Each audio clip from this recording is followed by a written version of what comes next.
बाबा साहब का अपमान नहीं सहेगा हिंदुस्तान। लेकिन आपने उनका प्लैक देखा?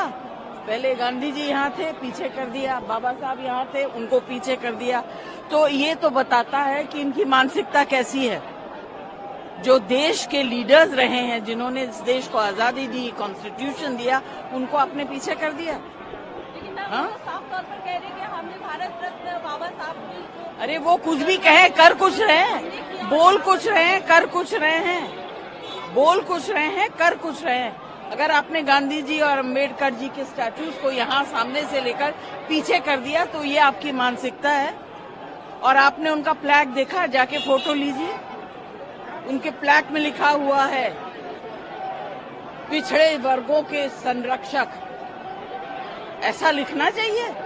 देश के संरक्षक है, संविधान के संरक्षक हैं, पिछड़े वर्गों को क्यों?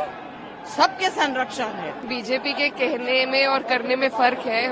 जो अमित शाह जी का बयान है उसी के विरोध में आज ये प्रदर्शन है और बहुत अफसोसजनक बयान उन्होंने दिया।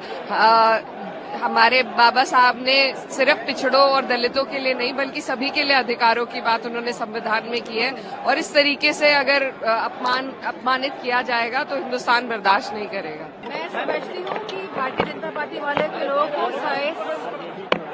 ये समझना चाहिए कि जो सिद्धांत बाबा साहब अम्बेडकर ने दिए और जो संविधान की संरचना बाबा साहब अम्बेडकर जी ने करी, देश उन्हीं सिद्धांतों पे, उन्हीं के विचारों पे आगे बढ़ेगा।